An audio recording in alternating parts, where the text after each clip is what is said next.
Welcome, curious minds. Today we're inviting you to really rethink how we know what we know, Yeah, imagine an intellectual shift so big, it didn't just change ideas, it completely rebuilt the landscape of thought. making the old ways seem, well, almost unrecognizable. That's the huge event we're diving into. The birth of the scientific method, a real paradigm shift. Not just a small step, but a giant leap, Right. right? And driven by two key figures, Francis Bacon and René Descartes. Exactly. Our mission today is to unpack how they challenged everything, moving us from, let's say, intuitive wisdom towards empirical rigor. And for this deep dive, we're leaning on a chapter called The Dawn of a New Epistemology, the study of knowledge itself. It's our guide. It really helps set the stage. Okay, so let's jump right in then. Where do we start? Well, to grasp how big this change was, you need to understand what came before. The intellectual world of the Renaissance, it had things like the doctrine of signatures. Doctrine of signatures. Yeah. Okay, that sounds interesting. What exactly was that? It was an older way of knowing, sort of connecting things based on how they looked, on resemblance or analogy. Analogy? Like how? Think of it like this. A walnut looks a bit like a brain, right? Yeah, it does. So the belief was it must be good for brain health. Or there's a plant, lungwort, its leaves look a bit like lung tissue. So it was used for lung problems. Exactly. It was all about reading these visual clues in nature, assuming there was a hidden message, a signature, about its purpose. So nature left little Post-it notes on things, telling us what they were for based on appearance. Pretty much. If it looked like a liver, maybe it helped the liver. Very intuitive in a way. Intuitive, yeah, but I mean, how reliable was that really? Did it actually work? Or was it mostly guesswork based on looks? Well, that's the crux of it. Some remedies might have worked by chance, maybe. But the system itself, it lacked any real way to verify things. Which leads us to Francis Bacon. Right, Bacon. He looked at all this and wasn't satisfied. At all. Profoundly dissatisfied.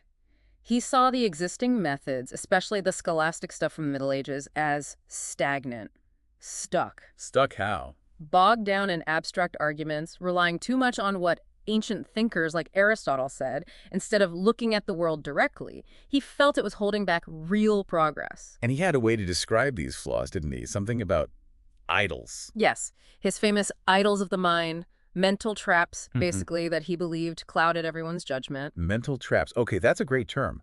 What were these idols? He outlined four main kinds. First, the idols of the tribe. These are like the built-in flaws in human nature itself. It's like basic human wiring. Yeah. Our tendency to see patterns where there aren't any, to jump to conclusions, to project our own nature onto the world, like seeing faces in clouds or assuming a plant's shape must mean it works on a similar shaped organ. Ah, so that directly hits the doctrine of signatures. Directly. Then there were the idols of the cave. The cave. Yeah, these are our personal biases, your upbringing, your education, your specific experiences. They shape your unique little cave and distort how you see things. Okay, so tribe is human nature, cave is individual bias.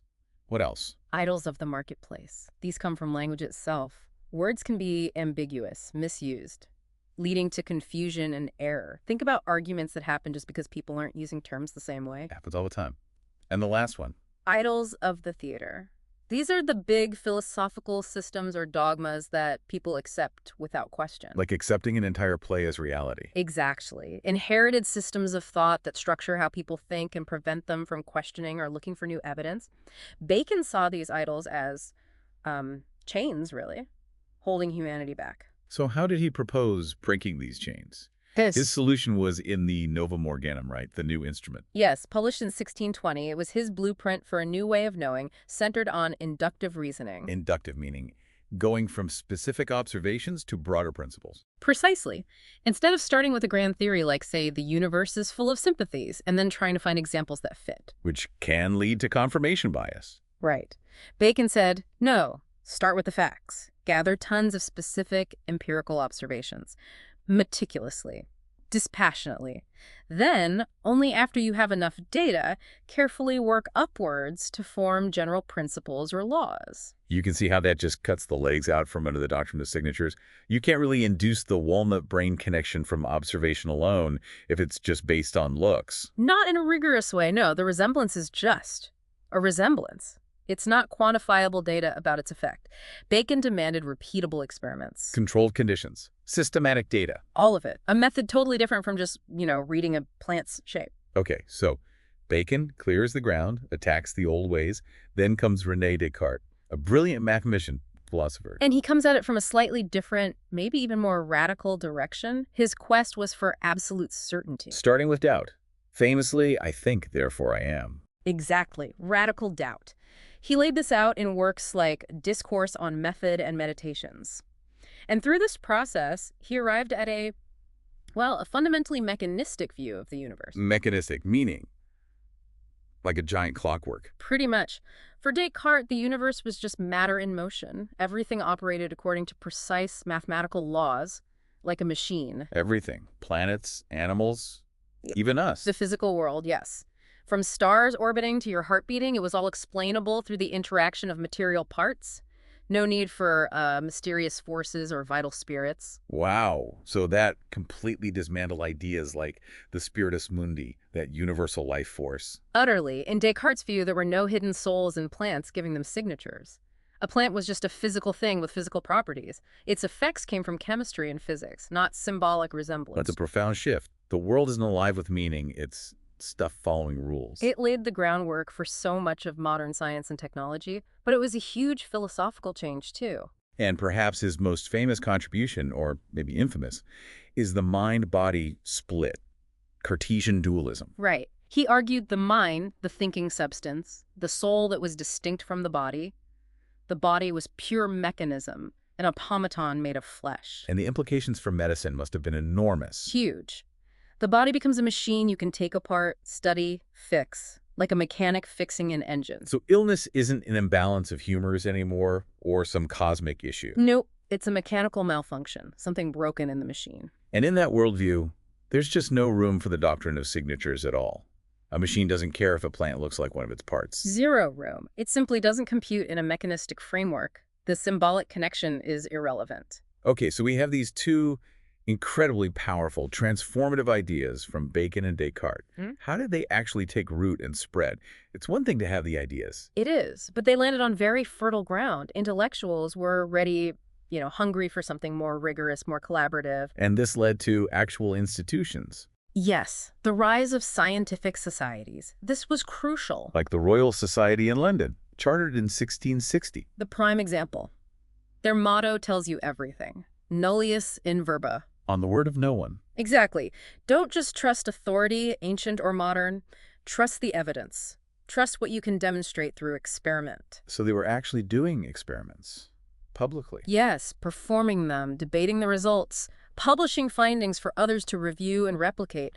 Peer review started to become central. And other places followed suit, like in France. The Académie des Sciences, founded just a few years later, 1666, similar goals, similar methods. So these societies became the engines driving this new approach.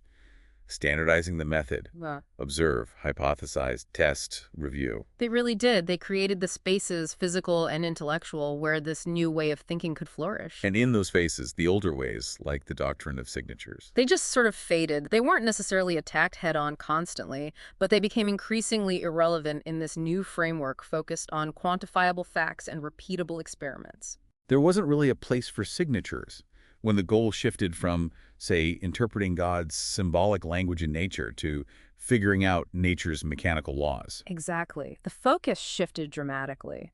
The old beliefs were gradually eclipsed by, as the source material puts it, the dazzling light of a new, powerful epistemology. It really was a monumental change. Bacon and Descartes providing the intellectual firepower, the societies building the infrastructure. Moving us from a world understood through symbols and analogies to one understood through mechanisms and math, seeking certainty. And the source has that powerful closing thought. They sought certainty in numbers and cold steel and found it.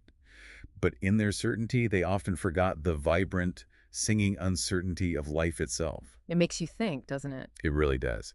So for you listening, maybe consider that as you go about your day. What did we gain in this powerful shift towards certainty and mechanism? And perhaps was anything valuable lost along the way? Something to ponder.